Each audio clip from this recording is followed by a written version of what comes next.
अच्छा जी, जैसे मैं आपको बता रहा था कि जो आयोडीनेशन रिएक्शन है वो चाहे आयोडीनेशन हो या फ्लोरीनेशन, ये दोनों फिजिबल नहीं रहते अंडर दी नॉर्मल कंडीशन, क्योंकि जो फ्लोरीनेशन रिएक्शन है वो काफ़ी वायलेंट होता है, कंट्रोल करना उसका मुश्किल हो जाता है। सो वो इतना फिजिबल नहीं होता। हम कभी भी फ्लोरीनेशन और बेंजीन के ज़रिए हम फ्लोरोबेंजीन जो है वो नहीं बनाते, वो एक फिजिबल रिएक्शन नहीं है। उसके कौन से दूसरे अल्टरनेटिव मेथड है, उस पर मैं थोड़ी देर में आपसे बात करता हूँ। दूसरा जो रिएक्शन है जिसको आयोडीनेशन ऑफ बेंजीन कहते हैं, तो ये जो आयोडीनेशन ऑफ बेंजीन है ये भी अंडर द नॉर्मल कंडीशन, यानी ऐसा नहीं है कि आप आयोडीन को I2 फॉर्म में बेंजीन के साथ रिएक्ट करके और वो आपको प्रोडक्ट दे। उसकी वजह ये होती है कि बेंजीन जब भी आयोडीन के साथ रिएक्ट करता है तो इसके नतीजे में इसका H और इसका I मिलके HI बनाता है, और वो HI दोबारा बेंजीन को रिड्यूस करने की कोशिश करता है। सो रिएक्शन दोबारा रिवर्स में जाता है और आपका प्रोडक्ट बनता नहीं है। ठीक है। सो इस रिएक्शन को करने के लिए हमें कोई साथ में आयोडीन के साथ साथ हमें कोई ऑक्सीडाइजिंग एजेंट डालना पड़ता है, जैसे HNO3 है या HiO3 है। इसका काम ये होता है कि ये I2 फॉर्म में इसको ले आते हैं और फिर बेंजीन जाके इसको सब्स्टिट्यूट कर सकता है। सो इसी वजह से हमें कोई HNO3 या HiO3 वो साथ में डालना पड़ता है। सो इसकी मैं अगर आपको दिखा सकूँ इसका मैकेनिज्म, मैं दिखा देता हूँ आपको कि कैसे ये हम ऑक्सीडाइजिंग एजेंट की मौजूदगी में हम करते हैं। ठीक है जी। सो फ्लोरिनेशन और आयोडीनेशन ये कैसे हम मैं दिखाता हूँ आपको। अ,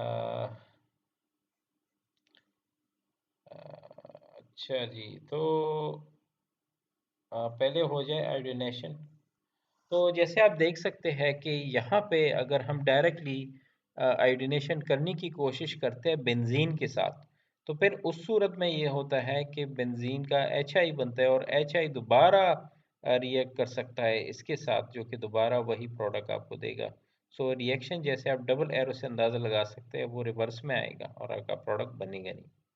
तो इक्वल ये आगे पीछे जाता है और रिएक्शन फिजिबल नहीं रहता।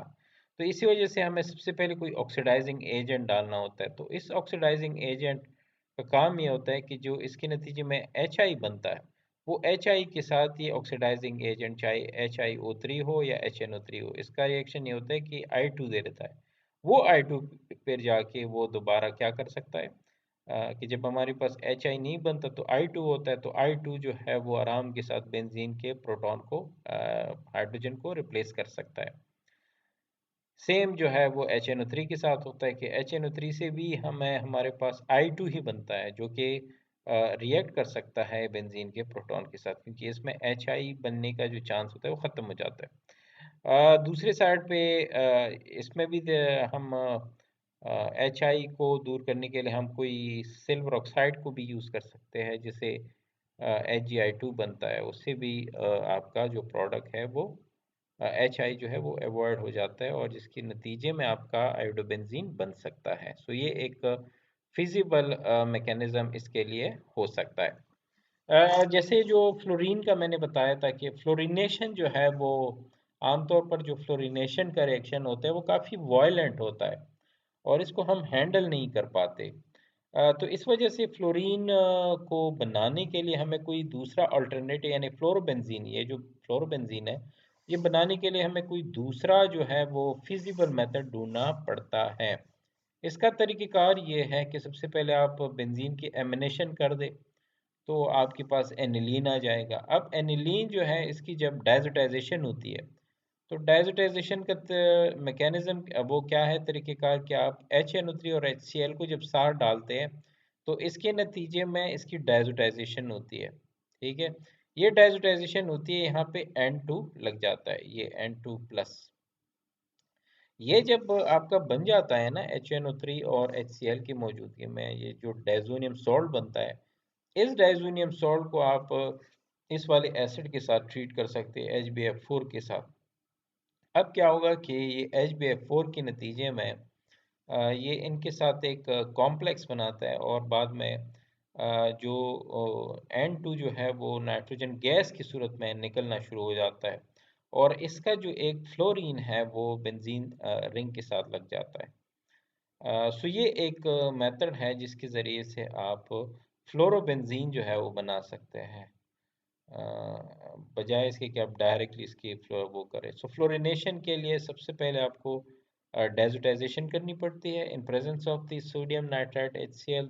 फिर उसके बाद उसी डाइजोनियम सॉल्ट को, ये डाइजोनियम सॉल्ट है, इसको ट्रीट करना होता है HbF4 के साथ, जिसमें फिर रिप्लेस कर जाता है, क्योंकि ये इलेक्ट्रॉन पेयर समेत ही चला जाता है और जिसको रिप्लेस करता है एक फ्लोरीन का जो एक क्लोराइड फॉर्म में ना, इसमें ये इसके ऊपर लग जाता है बेंजीन के ऊपर, क्योंकि यहाँ पे पॉजिटिव चार्ज जनरेट हो जाता है और वो उसको फिर रिप्लेस करता है और फ्लोरोबेंजीन आपको बनता है। सो ये एक फिजिबल रिएक्शन है जिसके ज़रिए से हम फ्लोरोबेंजीन जो है वो बना सकते हैं। बाकी जो नाइट्रेशन रिएक्शन और सल्फोनेशन रिएक्शन, ये यहाँ पे आप मैकेनिज्म भी इसके देख सकते हैं, ये हम ऑलरेडी क्लास में डिस्कस कर चुके हैं। और मैं क्या करता हूँ कि इसका जो लिंक है, ये पूरा जो पेज जो मैं दिखा रहा हूँ अभी आपको, इस पूरे पेज का मैं लिंक आपके साथ शेयर करता हूँ, जिससे आप लोग आराम के साथ इस तरह की जो रिएक्शन है इसकी मैकेनिज्म और ये डिटेल आप इसको